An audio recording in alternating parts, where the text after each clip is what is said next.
옆에 있는 분들, 앞에 뒤에 있는 분들 우리 한번 손잡아 주시면서 인사 나누겠습니다. 축복합니다.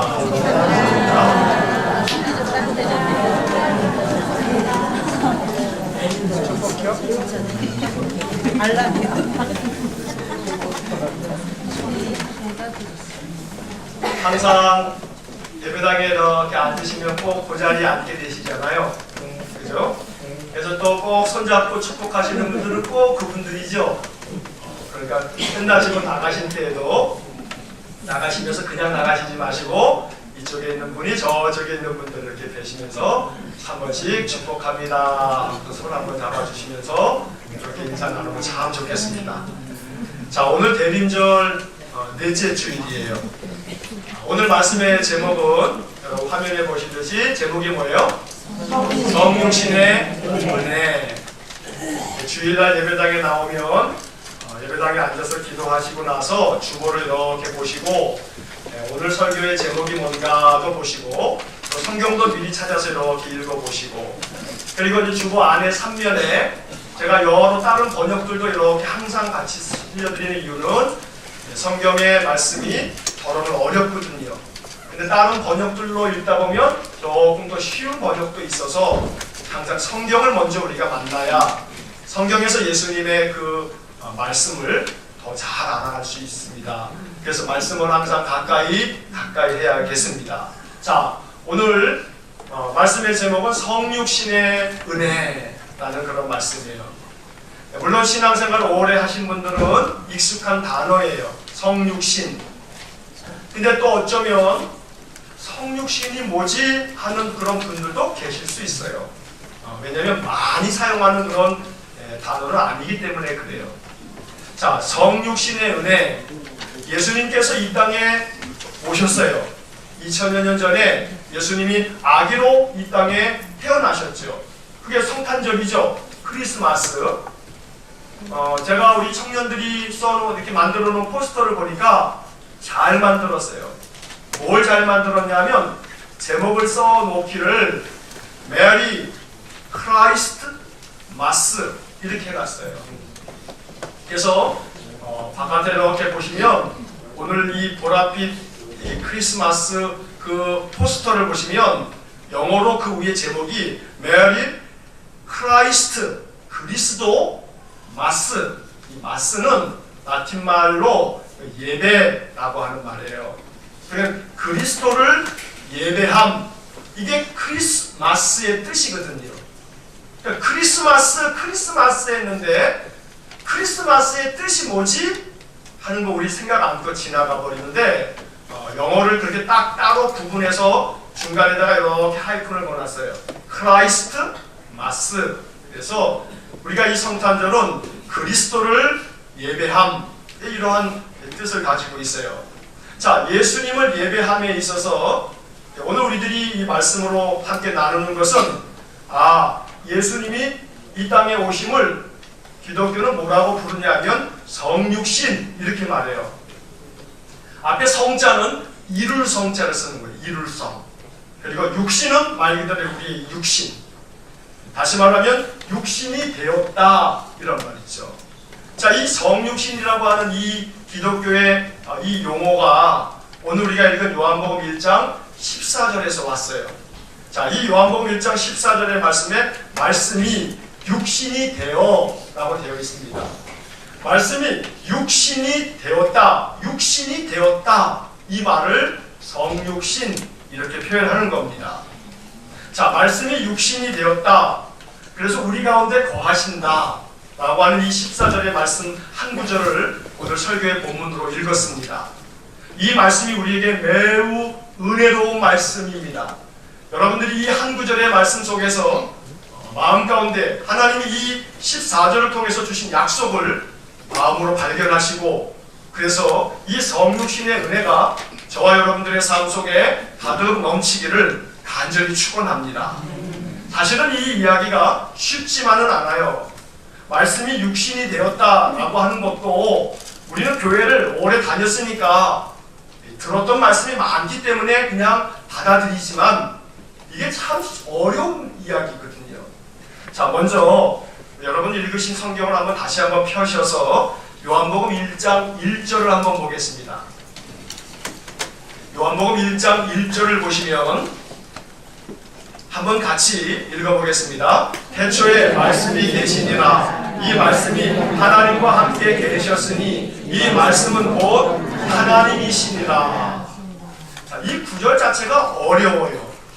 태초에 말씀이 계셨대요.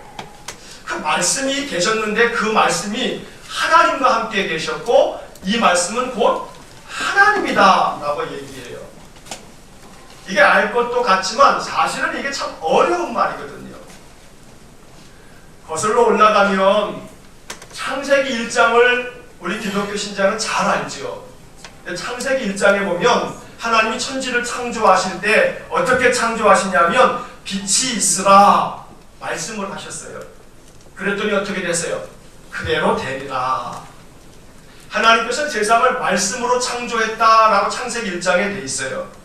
그러니 이 말씀이라고 하는 것은 우리가 일반적으로 그냥 말이죠, 말. 그러나 어른이 하는 이야기를 존칭해서 말씀 이렇게 말해요.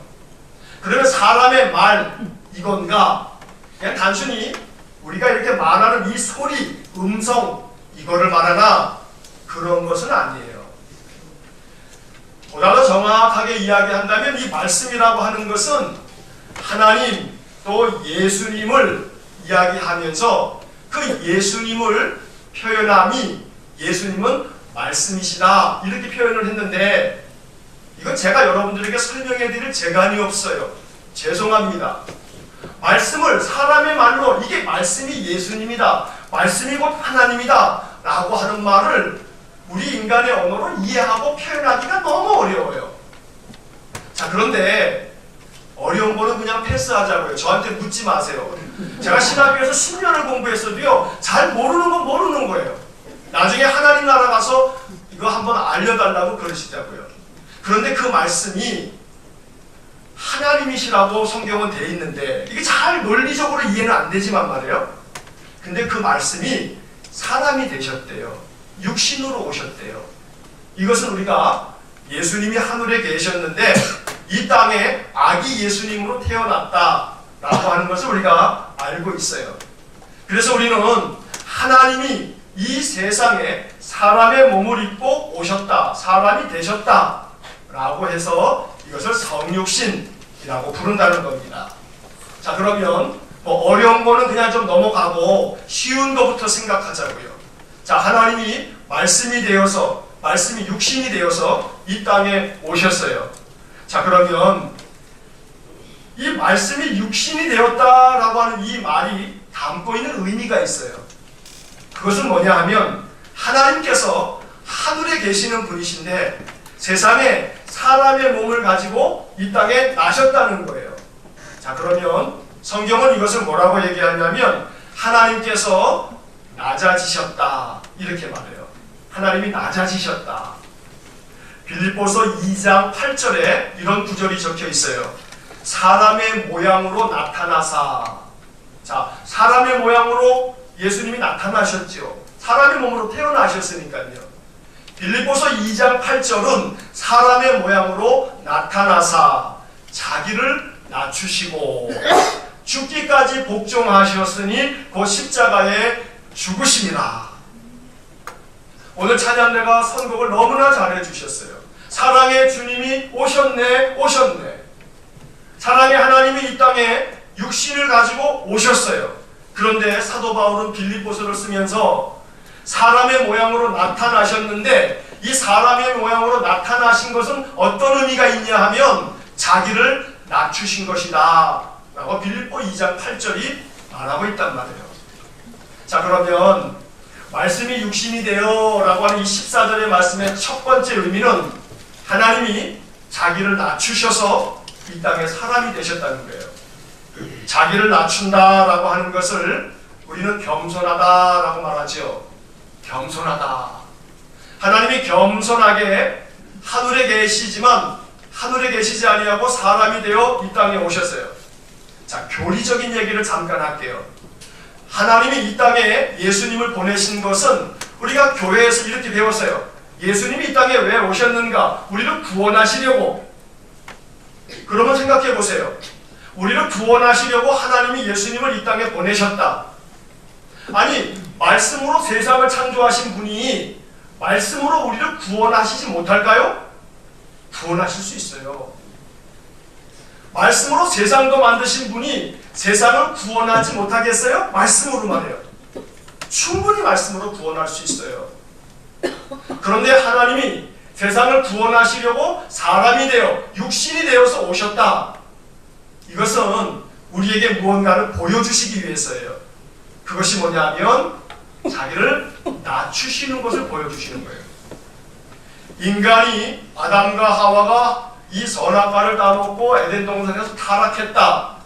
그 타락 이후에 인간에게는 이 죄가 들어와서 인간은 죄성이 가득한데, 여러분, 그 죄성 가운데 가장 힘들고 어려운 죄성이 뭐냐면요, 교만이에요. 교만. 이 교만한 마음은 다른 사람을 나보다 더 낮게 이렇게 시옷이 들어가는 거예요. 나에다가 시옷이 더 나은 사람으로, 더 높고 더 좋은 사람으로 이렇게 여기는 거예요.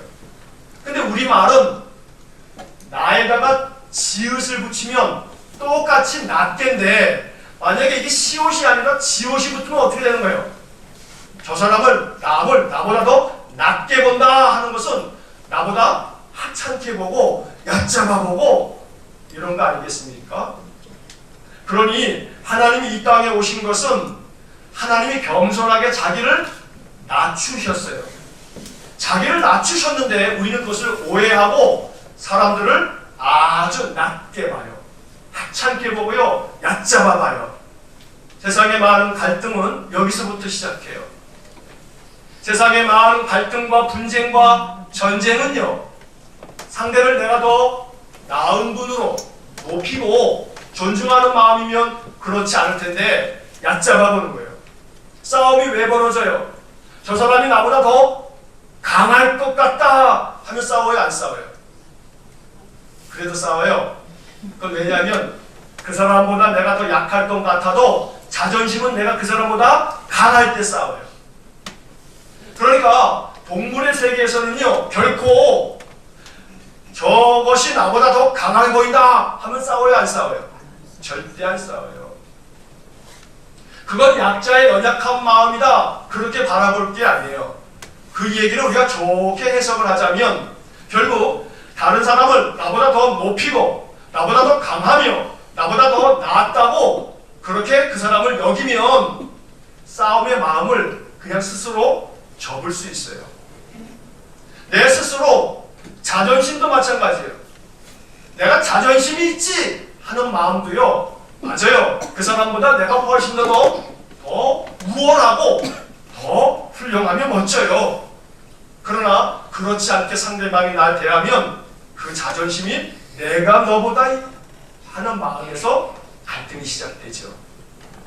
세상을 구원하심에 있어서 하나님께서 육신이 되어 이 땅에 오심은 자기를 아주 낮추고 낮춰서 겸손하게 되어지심인데, 그 겸손함이야말로 세상을 구원하는 하나님의 방법인 거예요.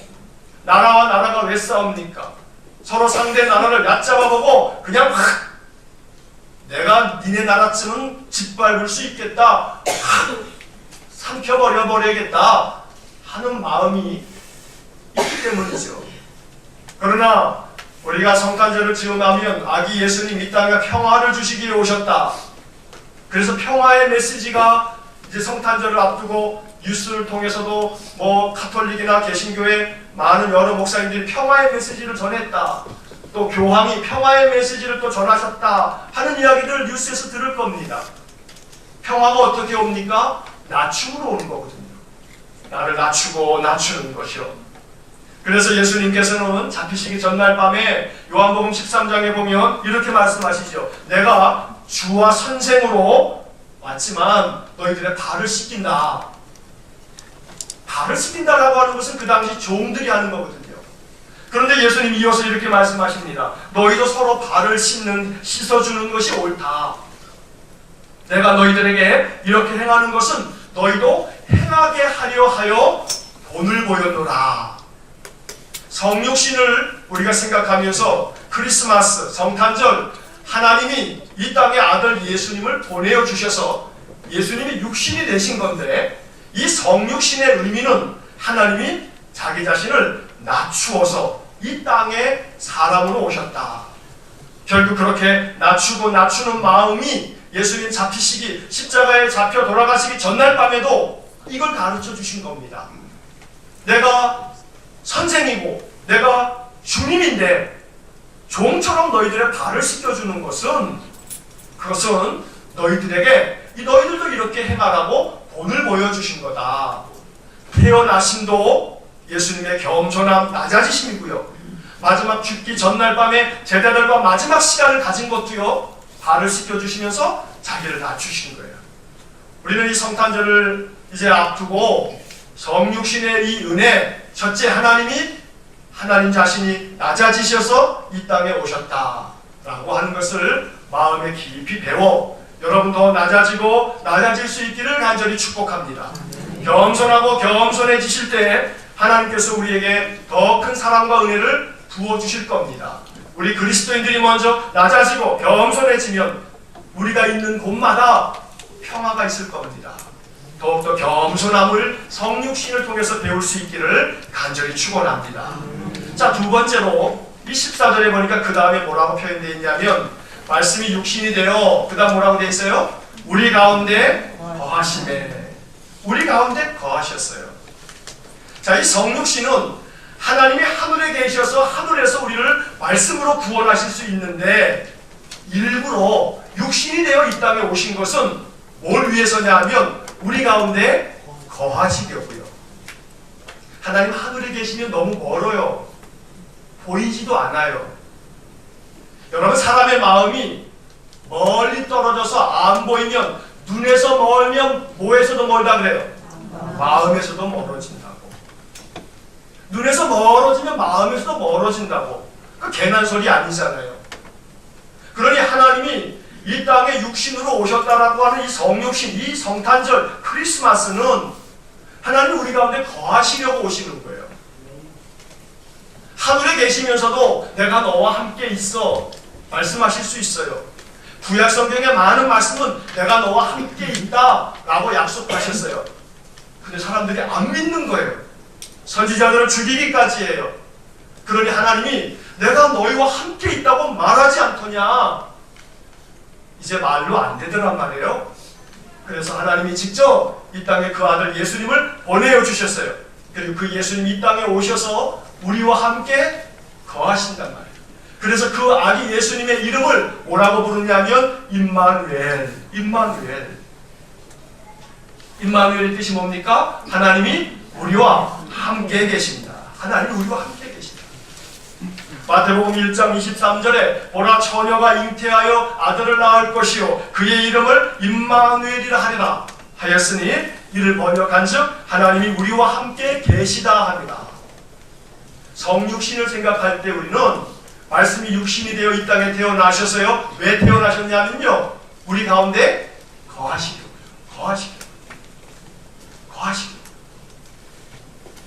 사람이 힘이 들고 어려울 때요, 내가 뭘 도와줄까? 내가 옆에 있어줄까? 하는 것처럼 위로가 되고 힘이 되는 게 없어요. 너무나 힘들고 괴로울 때 그저 말없이 와서 옆에 있어주는 것이 큰 위안이 되고 힘이 될 때가 있죠. 나를 지지해주고 나를 응원해주고 날 기도해주는 사람이 항상 옆에 있어주면 얼마나 이게 위로가 돼요. 그 사람이 늘 자주 연락해주고 내가 널 위해서 기도하고 있어 하고 늘 들려주고, 그러면 그 사람이 옆에 있는 것 같아서 얼마나 힘이 돼요. 우리 가운데 거하심에 라는 이 이야기는요, 하나님이 이 땅에 아들 예수님 보내어 주심으로 내가 너희와 함께 있어, 너희들과 함께 거할 거야 라고 우리를 위로하시고 우리를 격려하시기 위해서예요. 이게 성육신의 은혜죠. 자, 그런데 이 임마누엘의 이 이야기가 좀 전에 읽어드린 마태복음 1장 23절에 적혀 있는데, 그 말씀에 말씀드린 것처럼 보라, 처녀가 잉태하여 아들을 낳을 것이요 라고 했더니 이 구절이 마음에 걸리는 사람이 교회 다니는 사람들 중에 있어요. 처녀가 잉태하여 아들을 낳았다. 이게 성탄절만 되면 이게 마음에 자꾸 헷갈리는 거예요. 에이씨, 말도 안 돼. 어떻게 처녀가 잉태를 해서 아들을 낳아? 어떻게 혼자 애를 낳아? 왜 자연 이치적으로 그게 말이나 돼? 그러니 정령으로 잉태되었다라고 하는 것도 우리가 교리적으로 그렇게 배우고 말씀이 되어 있어서 항상 들었으니까 그렇게 이해가 되지만, 그래서 믿지만, 더러는 처녀가 잉태하여 아들을 낳았다라고 하는 이 표현을 이건 과학적으로 합리적으로 말도 안 돼.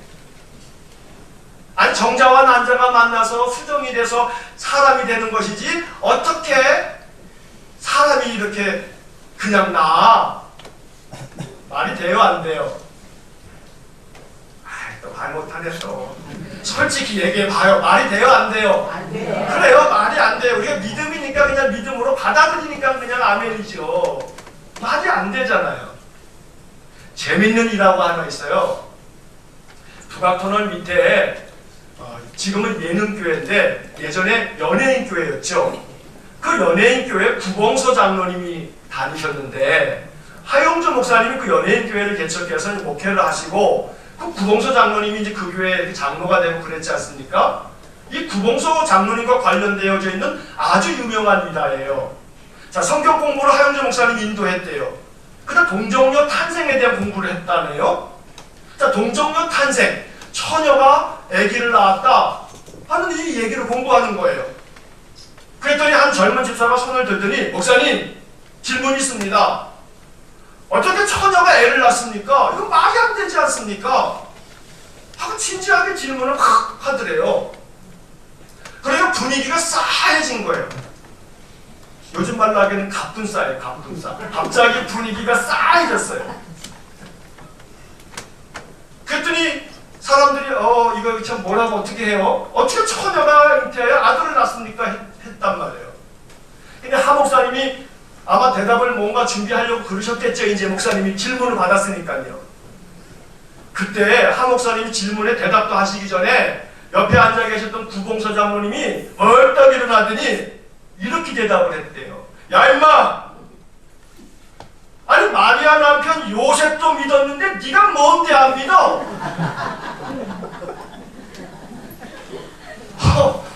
야, 명언이죠. 야 임마 마리아 남편 요셉도 믿었는데 네가 뭔데 안 믿어? 사실 처녀가 잉태하여 아들을 낳았다라고 하는 건 논리적으로 설명이 안 돼요.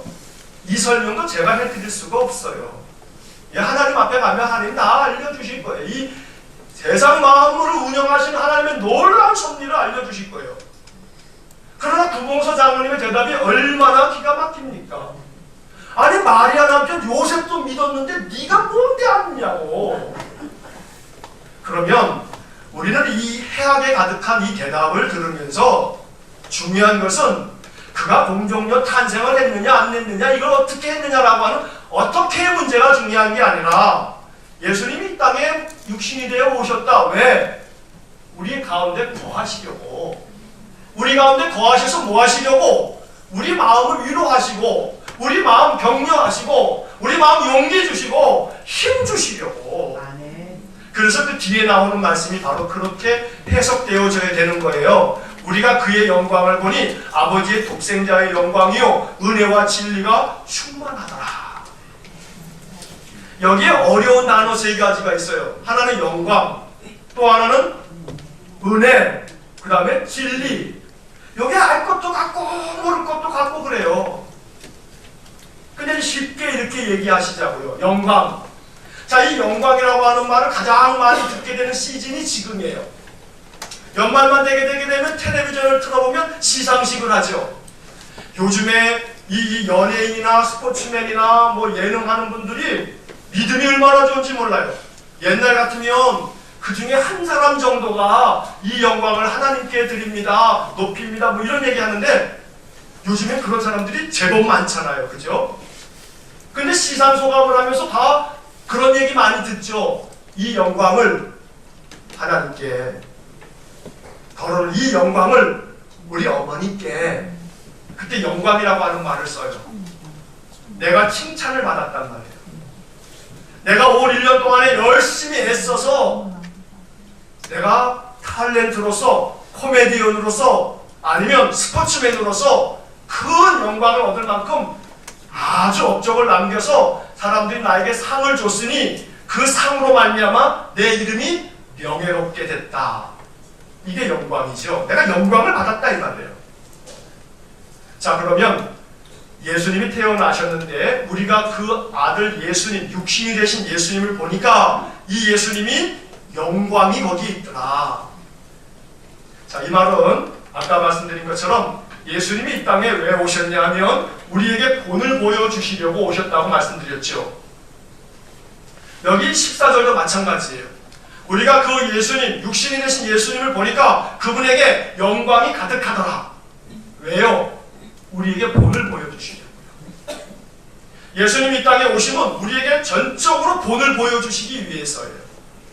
우리는 예수님이 우리가 보니 그의 영광을 보니 아버지 독생자의 영광이다. 이 말은요, 우리 믿음의 사람들이 이제 그 뒤에 보게 되면 그 앞에죠. 12절의 말씀에서 영접하는 자, 곧 그 이름을 믿는 자들에게는 하나님의 자녀가 되는 권세를 주셨으니, 저와 여러분들이 예수를 그리스도로 영접하면 우리는 누구의 자녀가 되는 겁니까?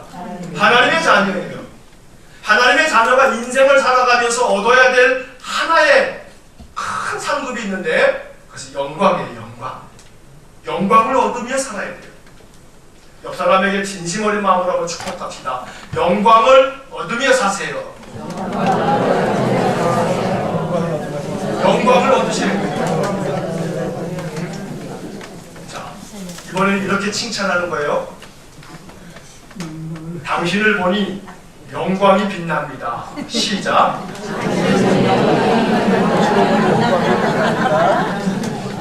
이런 거 시킬 때는 나는 속이 없는 말 못해. 나는 거짓말 할 수 없어. 이런 분들이 계신데 그거는 하나만 알고 둘은 모르는 거예요. 자, 내가 보니까 이 사람 뭐 영광스러운 모습도 아니려니와 좀 그렇다 칠지라도 내가 자꾸 그렇게 불러주면 그 사람이 어떻게 돼요? 그렇게 되어져 가요. 사람은 듣는 대로 되어져 가게 돼 있어요. 못난 놈 계속 해봐요. 얘가 스스로 자기 못난 줄 알고 못난 짓만 해요. 너 귀하다 하고 복된 축복을 하면요, 자기가 귀한 줄 알아요. 그리고 귀하게 되어져 가요. 저와 여러분들은 영광스러운 하나님의 자녀예요. 왜냐하면 비록 우리가 세상에서는 흙수저로 태어났을지 몰라도 우리 하물 아버지는 영광스러운 하나님이세요. 여러분, 흙수저니 금수저니 요즘 세상 사람들 말 많이 해요. 그거는 내가 결정되는 게 아니라 나로 말미암아 결정되는 게 아니라 부모로 말미암아 결정되는 거 아니에요. 우리는 하나님 자녀예요. 예수를 믿음으로 우리는 하나님 자녀 되는 거죠. 그러니 금수저도 아니에요. 우리 다이아몬드 수저예요. 다이아몬드 수저. 내가 하나님의 자녀이니 그 하나님의 자녀는 예수님이 이 땅에 오셔서 영광을 얻으셨어요. 우리 또한 영광을 얻어야 돼요. 영광을 얻으려면 어떻게 살아야 돼요? 칭찬받을 모습으로 살아야죠. 모든 사람들이 영광을 돌릴 만큼 저 사람 참 잘했어. 저 사람 올해 참 수고했네. 여러분 올 1년 동안 정말 수고 많으셨어요. 힘든 인생 잘 견뎌내셨어요. 아픈 몸 견뎌내고 이겨내시느라고 잘 애쓰셨어요. 여러분들 영광 받으시기에 충분하세요.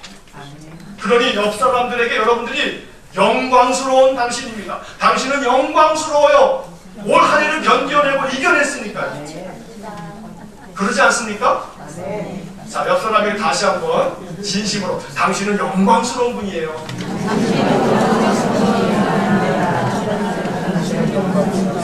영광스러운 분이에요.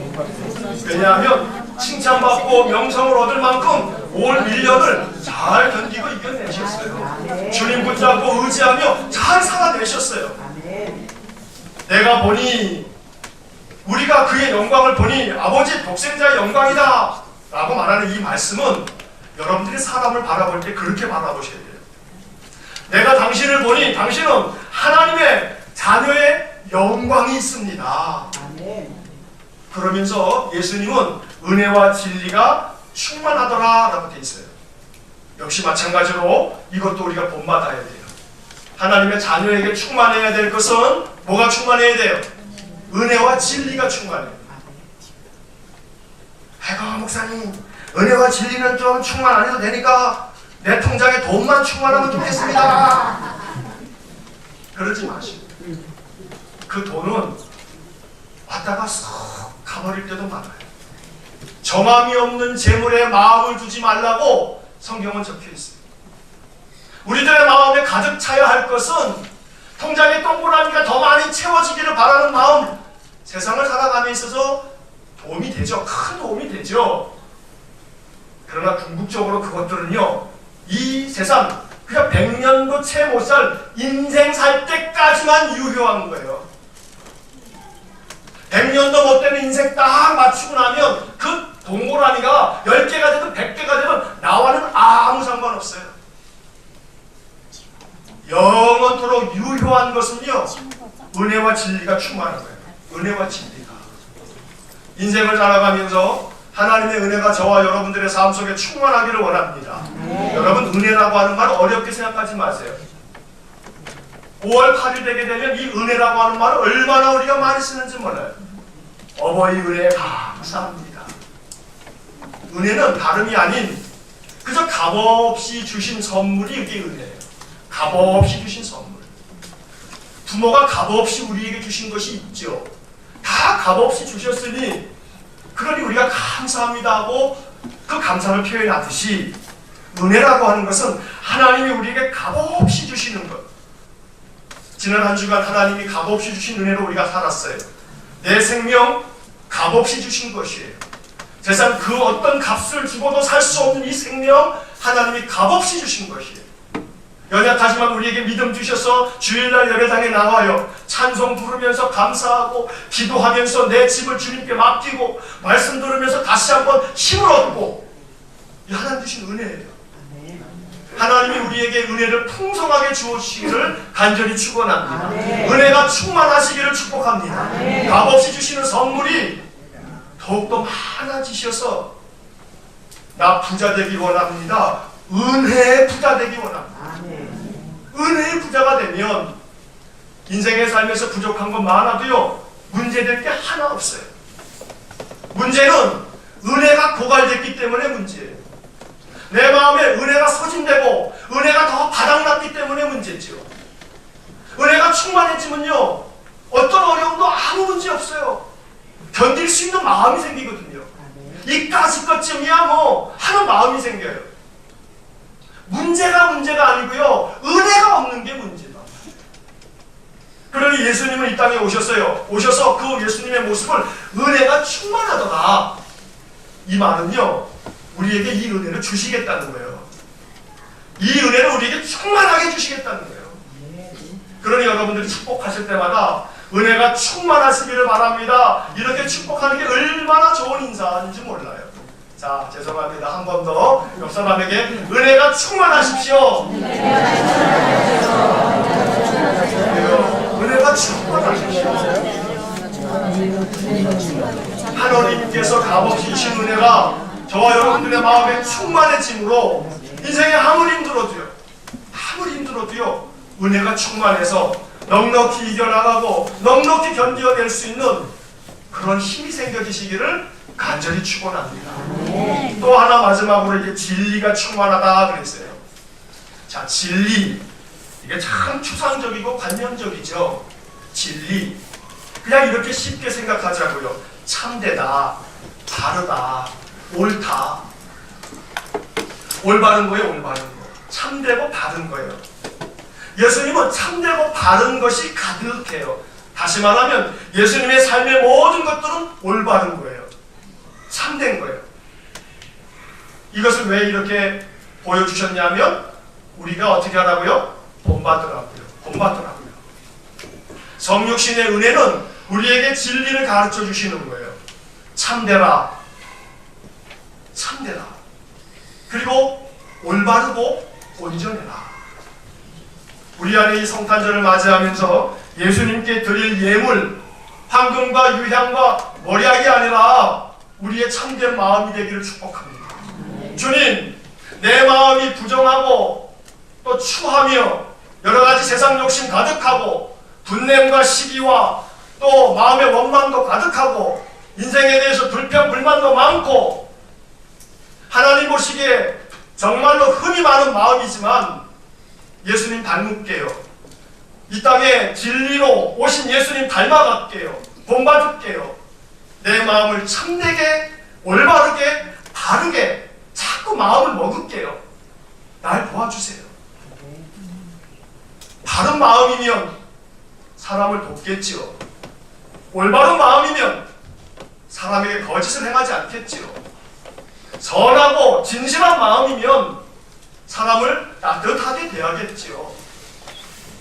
그리스도인들이 그렇게 되어진다면, 성육신을 통해서 은혜와 진리가 충만한 예수님을 우리가 배워간다면 세상은 달라질 거예요. 교회가 속임수를 쓰고 교회가 편법과 탈법을 그냥 모르는 척 눈 감고 신자들이 세상 가운데서 그렇게 살면 살 수가 없어, 대충 양다리 작전으로 살아야지, 합리화시키는 것도 아무 거리낌 없이 합리화시키고, 우리가 연약하지만 진리가 충만한 예수님을 닮아가려고, 주님 내가 닮아갈게요. 잘 안 되지만 닮아갈게요. 참될게요. 바를게요. 온전하게 내 마음을 먹어가 볼게요. 사람에 대해서도 내가 성실과 정직한 마음을 먹어볼게요. 일을 함에 있어서도 상사가 안 본다고, 주인이 안 본다고, 그때는 그냥 대충대충 하다가 주인이 딱 보이는 것 같으면 자기만 일하는 양, 그건 참된 게 아니잖아요. 나의 삶이 사람을 대할 때나 일을 할 때나 무슨 일이든 내가 참될게요. 이게 진리가 충만한 예수님에게서 배워야 할 우리의 삶의 모습이죠. 성육신은 우리에게 은혜와 진리를 가르쳐 주시려고 예수님이 직접 이 땅에 오셔서 우리 가운데 거하신 것입니다. 오늘 우리가 이제 내일 모레 성탄절을 앞두고 이 육신이 되어 이 땅에 오신 예수님을 배워서 예수님의 마음 가지고 살아감으로 저와 여러분들의 삶이 영광과 또 은혜와 진리가 충만한 삶이 되시기를 주님의 이름으로 간절히 축원합니다. 기도하겠습니다.